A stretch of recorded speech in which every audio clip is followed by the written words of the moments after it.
El error de hecho se define como la falsa representación que se tiene de una cosa, de un hecho o de la persona con quien se contrata, como consecuencia de ignorancia o equivocación. Clasificación del error. Nuestro código entrega 4 tipos de error de hecho en los artículos 1453, 1454 y 1455, que la doctrina ha denominado error esencial, error sustancial, error accidental y error sobre la persona. Además, la doctrina agrega el error común. Error esencial. El error esencial es aquel que recae sobre la especie del acto que se celebra o sobre la cosa específica de que se trata el acto.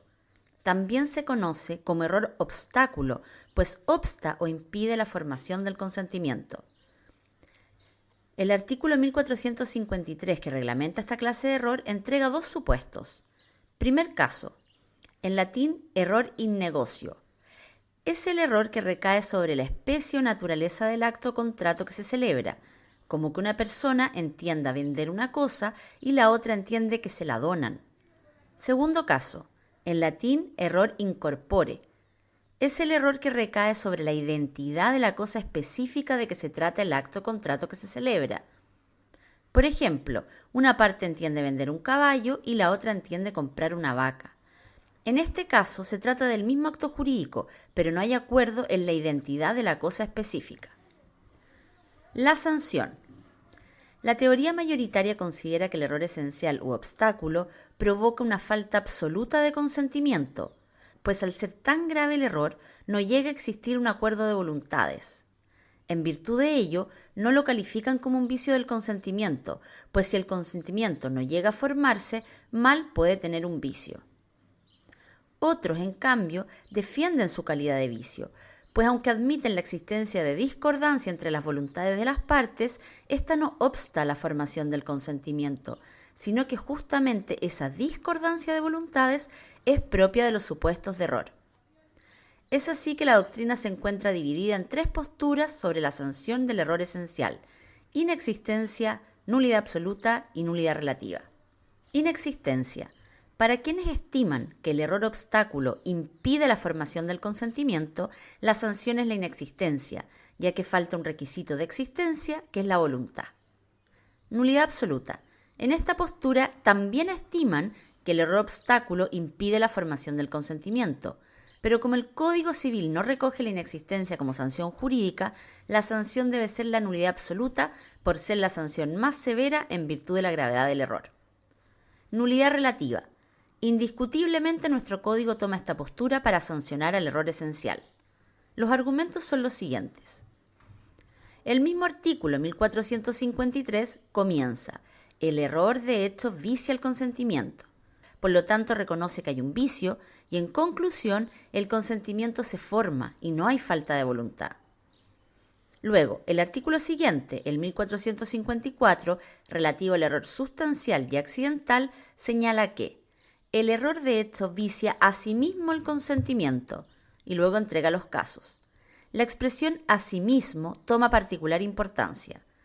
Primero, porque ratifica que el Código cataloga el error esencial como un vicio del consentimiento. Y segundo, la expresión da a entender que ambos errores vician del mismo modo el consentimiento. Por lo tanto, si vician del mismo modo, deben ser sancionados del mismo modo, por aplicación del artículo 1682, que señala las únicas causales de nulidad absoluta dentro de las cuales no se encuentra el error esencial. Además, en base al mismo artículo que indica que la regla general en materia de nulidades es la nulidad relativa. El error esencial u obstáculo solo perjudica al interés particular de los contratantes, al interés privado de los individuos. En cambio, las causales de nulidad absoluta se han establecido para proteger el interés general de la sociedad. Importancia de determinar cuál es la sanción aplicable.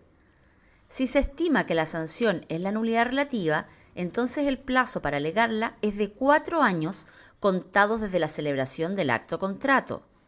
Solo puede alegarla aquel en cuyo beneficio se establece y puede ratificarse. En cambio, la nulidad absoluta no admite saneamiento por medio de la ratificación.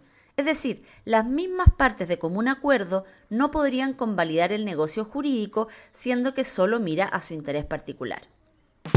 Error sustancial. Se regula en el inciso primero del artículo 1454 del Código Civil. El error de hecho vicia asimismo el consentimiento cuando la sustancia o calidad esencial del objeto sobre que versa el acto contrato es diversa de lo que se cree. El ejemplo con que el código ilustra la regla se refiere a un contrato sobre una barra en que una de las partes piensa que es de plata cuando en realidad es de otro material menos valioso pero que resulta semejante en su apariencia. En este caso hay encuentro de voluntades que recae sobre el mismo objeto, pero hay disconformidad acerca de la condición o calidad especial de la cosa. Por lo tanto, el error puede recaer tanto en la sustancia de la cosa como en la calidad esencial del objeto. La sustancia sería la composición o materia de la misma. El ejemplo del código coincide con este concepto que es estrictamente objetivo y material, es decir, hechos observables y medibles. Otro ejemplo, como que una persona cree que está comprando vino, pero en realidad es vinagre. La calidad esencial del objeto es entendida como atributos propios y particulares que le dan fisonomía propia al objeto que lo hacen diferente de los demás. En este caso, la interpretación es eminentemente subjetiva, pues se basa en las emociones y experiencias que llevan al sujeto a contratar. Por ejemplo, valoran la antigüedad de un objeto, el año de fabricación o su valor de origen, como el vino chileno. Prevenciones. Se estima que el error sustancial vicia el consentimiento solo cuando una de las partes atribuye a la sustancia o calidad el carácter de relevante, en términos tales que de saber que la sustancia o calidad era diversa, no habría contratado. Como es frecuente que las partes no expresen en el contrato qué es la calidad esencial por la cual contratan, el juez deberá determinarlo. Ejemplo, un coleccionista compra en un remate de cosas pertenecientes a líderes europeos un reloj en la creencia que perteneció a Napoleón Bonaparte. Sin embargo, posteriormente presenta demanda de nulidad del contrato alegando que no era de Napoleón, y eso para él era una calidad esencial de la cosa. Será el juez quien tendrá que determinarlo. La doctrina moderna no habla de error sustancial, sino de error sobre cualidades relevantes de la cosa, como aquellas que son determinantes y atrayentes para las partes. Efectos. El error sustancial vicia el consentimiento y se sanciona con nulidad relativa. Error accidental. Se regula en el inciso segundo del artículo 1454. El error acerca de otra cualquiera calidad de la cosa no vicia el consentimiento de los que contratan, sino cuando esa calidad es el principal motivo de una de ellas para contratar y este motivo ha sido conocido por la otra parte. Las cualidades no esenciales, las llamadas accidentales, son aquellas que normalmente son irrelevantes, en el sentido de que las tenga o no la cosa, no determina ni abstiene de contratar. Es decir, son aquellos atributos que para la mayoría de las personas que contratan en las mismas circunstancias serían secundarias o irrelevantes. Por ejemplo, pide una pizza con tomate en la creencia que vendrá en rodajas, pero en realidad viene en cubos. Efectos. Por regla general, no vicia el consentimiento, ya que no determina contratar. Excepcionalmente viciará el consentimiento cuando esa cualidad de la cosa ha sido el principal motivo de una de las partes para contratar y ese motivo haya sido conocido por la otra parte. Cumpliendo estos requisitos, se sancionará con nulidad relativa. En este caso, la víctima deberá probar que dicha calidad fue el principal motivo para contratar y que la otra parte conocía ese motivo determinante. Error en la persona. El artículo 1455 dispone que el error acerca de la persona con quien se tiene intención de contratar no vicia el consentimiento, salvo que la consideración de esta persona sea la causa principal del contrato. Por ende, por regla general, errar en la identidad de la persona o en alguna de sus cualidades personales, por desconocimiento o conocimiento defectuoso de dicha persona, no vicia el consentimiento. pues es irrelevante para el fin que se persigue al celebrar el acto o contrato. Por ejemplo, si Juana pensaba que le estaba comprando el auto a Raimundo, pero en realidad se lo estaba comprando a su hermano gemelo Pedro, este error no autorizará a Juana para solicitar la nulidad del contrato, pues el error es irrelevante. Excepción: los acto intuito personae. La excepción la entrega el mismo artículo, que señala que el error en la persona no vicia el consentimiento a menos que sea la causa principal del contrato. Esto es lo que sucede en los llamados contrato intuito personae, aquellos negocios jurídicos que se celebran en consideración a una persona determinada, es decir, el acto solo se celebra en vista de esa persona. Por ejemplo, en el matrimonio, en el reconocimiento de un hijo, en la donación, en el mandato, etc. Prevenciones.